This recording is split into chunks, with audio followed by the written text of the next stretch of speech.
So let's do for this question something है ना। तो इस क्वेश्चन को देखते हैं क्या है। ठीक है, ये क्वेश्चन मैंने आप लोगों को दिया था, आप लोगों से सॉल्व नहीं हुआ, इसलिए इस क्वेश्चन को मैं सॉल्व करवा रहा हूँ। बहुत ध्यान से देखो, क्या ये 2 की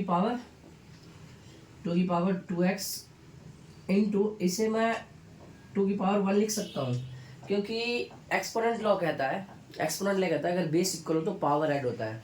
तो इसको मैं एज इट इज ऐसे लिख सकता हूँ। ठीक है, बेस इक्वल है, मल्टीप्लाई में तो पावर ऐड हो जाएगा। ठीक, इक्वल टू, यहाँ पे देखो 17 मल्टीप्लाई 2 की पावर x, ऐसे ही छोड़ दो, ये माइनस का 8 हो जाएगा। यहाँ तक कोई दिक्कत वाली बात नहीं है। चलो आगे देखते हैं। कह रहे सर 2 की पावर x, अच्छा इसको मैं ऐसे करके लिख दूं क्या, ऐसे लिख दूं क्या, क्योंकि जब पावर के ऊपर पावर होता है तो क्या होता है, पावर मल्टीप्लाई हो जाता है। ठीक है, into 2 equal to 17 into 2x minus 8। Clear है, ये बात कोई दिक्कत नहीं। अब इन सबको मैं इधर शिफ्ट करने वाला हूँ, तो ये आ जाएगा 2x पे पावर 2 मल्टीप्लाई 2, ये डॉट का मतलब मल्टीप्लाई है। ठीक है, माइनस का 17 इंटू 2 की power x plus 8 is equal to 0। ठीक है, अब ये बात, इसके आगे कुछ पता नहीं चल रहा, तो हम क्या करेंगे, देखो दिखने में तो ये बहुत बड़ा लग रहा है ना, लेकिन इसको हम छोटा कैसे कर सकते हैं। हम लेट अगर कर लेते हैं, लेट, क्योंकि मुझे 2x यहाँ दिख रहा है, अगर मैं लेट कर लूँ 2 की पावर x को y लेट कर लेता हूँ, y। जैसे ही मैं ये लेट करूँगा तब मुझे ये वाला जो है, ये वाला सिस्टम कैसा दिखेगा, ये वाली लाइन कैसी दिखेगी हमें, वो देखो मैं यहाँ लिखता हूँ। ठीक है, देखो तो 2x मतलब कि y का स्क्वायर हो जाएगा, ये y का स्क्वायर 2, तो आगे हम 2 भी लगाएंगे। ठीक है, 2y, चलो थोड़ा सही से लिख देते हैं इसको। 2 यहाँ पे है ही,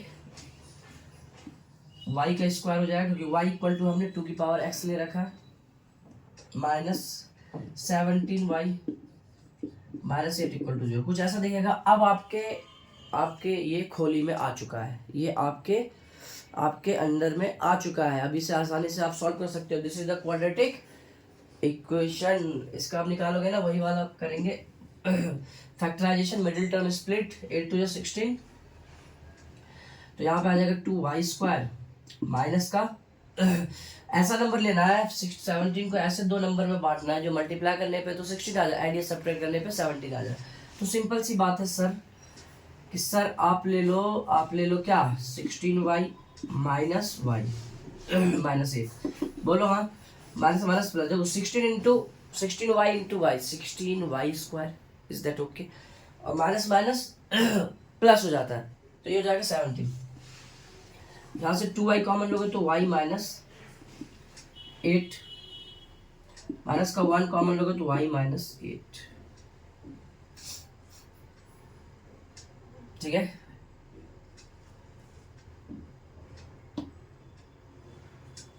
यहाँ पे प्लस है, प्लस। ठीक है, तो ये हो जाएगा आपके पास माइनस प्लस। ठीक है, यहाँ पे प्लस था, यहाँ पे देखो ये आ गया y माइनस 8, एक तो हमारे पास आ गया y माइनस 8, दूसरे बाद y माइनस 1 इक्वल टू 0, तो यहाँ से y इक्वल टू एक 8 आ गया, और करके हम लिखेंगे y इक्वल टू 1/2। अगर हम बात करें y की वैल्यू पुट करते हैं यहाँ से 2x, तो कहेंगे सर ये 2x बराबर 8। मुझे एक बात बताओ, 8 को हम 2 की पावर क्यूब लिख सकते हैं। अब अगर बेस अगर इक्वल है तो एक्सपोनेंट भी इक्वल हो, तो x इक्वल टू 3, x की वैल्यू कितनी आ गई, 3। अच्छा यहाँ से देखो, एक ये हो गया। अब इसके लिए तो y की वैल्यू 2x इक्वल टू, ये 2 की पावर माइनस 1 ऊपर लेके आएंगे तो 2 की पावर माइनस 1 हो जाएगा। फिर वही बात, अगर बेस इक्वल है, इक्वल टू में, तो एक्सपोनेंट भी इक्वल हो, तो x इक्वल टू माइनस 1। तो आपका दो आंसर ये आ गया। ठीक है, x की वैल्यू 3 और -1।